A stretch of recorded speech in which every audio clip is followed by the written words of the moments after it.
Hello বন্ধুরা, আজকে আমি শেয়ার করব একটি বিল্ডিং এর ছাদে কিভাবে ইলেকট্রিক ওয়্যারিং করতে হয় বা ইলেকট্রিক পাইপ ফেলতে হয়। আগের ভিডিওতে আমি দেখিয়েছি ছাদে ইলেকট্রিক পাইপ ফেলতে হলে কি কি মালামাল এবং যন্ত্রপাতির প্রয়োজন হয়। চাইলে আপনারা উপরের আই বাটনে ক্লিক করে সেই ভিডিওটি দেখে নিতে পারেন। যদি বিল্ডিং এর ইলেকট্রিক লেআউট ডিজাইন থাকে তাহলে ডিজাইন অনুযায়ী ওয়্যারিং করতে হবে, অথবা যদি ডিজাইন না থাকে তাহলে বাড়ির মালিকের সাথে কথা বলে আপনাকে নিচ থেকে পয়েন্ট বা ড্রপগুলো ফেলতে হবে। মূলত দুই ধরনের ছাদে ইলেকট্রিক পাইপ ফেলা হয়, একটি হলো কনসিল ছাদ এবং অন্যটি হলো টি-বিম ছাদ। এখানে কনসিল ছাদের জন্য শর্ট ব্যান্ড ব্যবহার করতে হয় এবং টি-বিম ছাদের জন্য লং ব্যান্ড এবং শর্ট ব্যান্ড উভয়ই ব্যবহার করতে হয়।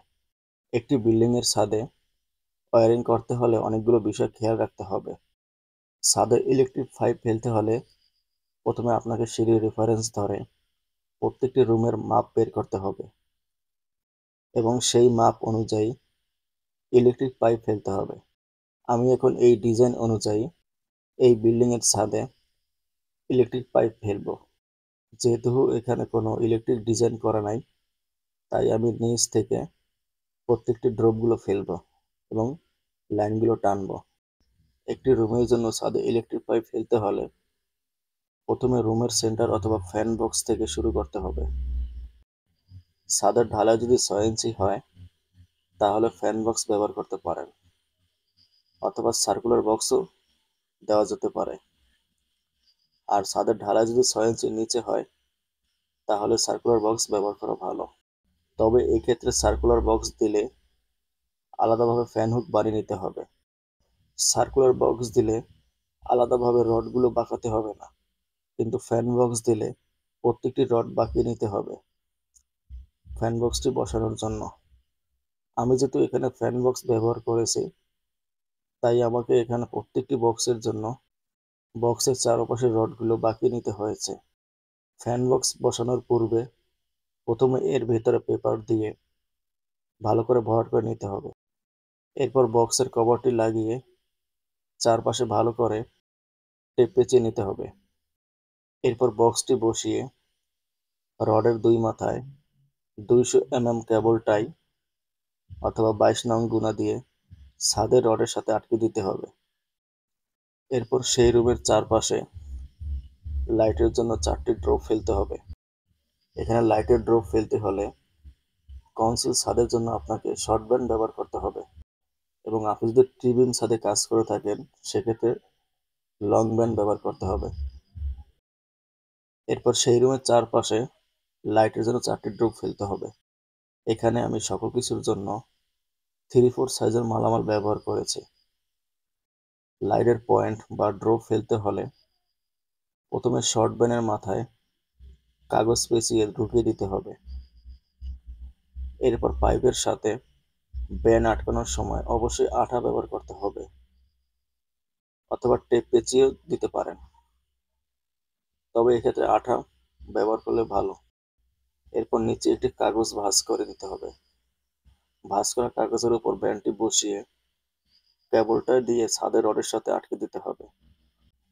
এভাবে প্রত্যেকটি লাইনের জন্য এবং অন্যান্য লাইনের জন্য ড্রপগুলো ফেলতে হবে। বিল্ডিং এর চার কোণে 4টি লাইটের পয়েন্ট রেখেছি। মনে রাখতে হবে pipe, van, joint socket, circular box ইত্যাদি, অর্থাৎ প্রত্যেকটি সংযোগস্থলে অবশ্যই আঠা ব্যবহার করতে হবে যাতে লিক না হয়, সিমেন্ট বালি ঢুকে না যায়। এরপর প্রত্যেকটি ড্রপে সিলারসন বালু অল্প পরিমাণ ব্যবহার করতে হবে এবং অল্প পরিমাণ পানি দিতে হবে যাতে বালুগুলো ছড়িয়ে ছিটিয়ে না যায়। তো এভাবেই আমি প্রত্যেকটি রুমের জন্য ড্রপ ফেলা সম্পূর্ণ করলাম। দেখতে পাচ্ছেন প্রত্যেকটি রুমের জন্য আলাদা আলাদাভাবে মেন লাইন এসডিবি বক্সে দিলাম। এছাড়া এসি অথবা গিজারের লাইনের জন্য আলাদাভাবে পাইপ এসডিবি বক্সে দিতে হবে। আরও কিছু বিষয় খেয়াল রাখতে হবে। বিল্ডিং এর রুমের বাইরের দেয়ালগুলোতে লাইটের ড্রপ ফেলতে হলে অবশ্যই বাইরের পাশ থেকে 5 ইঞ্চির ভিতরে ফেলতে হবে, যেহেতু একটি ইটের প্রস্থ 5 ইঞ্চি। এখানে 3 ইঞ্চিতে ড্রপ ফেলতে হবে এবং বিল্ডিংয়ের ভেতরের ভীমে বা ভেতরের ওয়ালে ড্রপ ফেলতে হলে মাঝ বরাবর ফেলতে পারেন, অথবা রাজমিস্ত্রির সাথে কথা বলে যে পাশে দেয়াল হবে সেই পাশে ফেলতে পারেন। বন্ধুরা, এখানে সিঁড়ির সাথে ওয়ারিং করতে হলে ছাদের ঠিক মাঝ বরাবর একটি সার্কুলার বক্স দিতে হবে। এখানে চাইলে 2টি সার্কুলার বক্স দেওয়া যেতে পারে 2টি লাইটের জন্য। এরপর এই সার্কুলার বক্স থেকে সিঁড়ি হয়ে সরাসরি ছাদে যে সার্কুলার বক্সটি রয়েছে সেখানে সংযোগ করতে হবে। বিল্ডিংয়ের প্রবেশের ঠিক ডান পাশে কলিং বিলের সুইচের জন্য একটি পয়েন্ট রেখেছি এবং রুমের ভেতরে রান্নাঘরের আশেপাশে কলিং বিলের মূল পয়েন্টটি দিতে পারেন। যে পাইপ দুটি দেখতে পাচ্ছেন এটির কাজ হলো যাতে পরবর্তীতে এমডিবি থেকে দ্বিতীয় তলায় খুব সহজে ওয়ারিং করা যায়। এখানে আমি মোটরের পয়েন্টটি সিঁড়ির নিচে রেখেছি। বিল্ডিংয়ের মিটারের লাইনটি সিঁড়ির সামনে দিতে পারেন অথবা বিল্ডিংয়ের এক পাশে দেওয়া যেতে পারে। এখানে আমি মিটারের লাইনটি বিল্ডিংয়ের এক পাশে দিয়েছি। বন্ধুরা, এই ছিল ছাদে পাইপ ফেলানো নিয়ে খুঁটিনাটি বিষয়। ছাদে ইলেকট্রিক মালামালের জন্য আপনারা যে সকল কোম্পানির পণ্য ব্যবহার করতে পারেন, বিআরবি, আরএফএল, এমএপি ইত্যাদি। পরবর্তীতে হাউস ওয়ারিং নিয়ে আমার পরবর্তী ভিডিওগুলো আপলোড দিব, তাই চ্যানেলটি সাবস্ক্রাইব করে পাশে থাকা বেল আইকনটি প্রেস করে সাথেই থাকুন। ধন্যবাদ।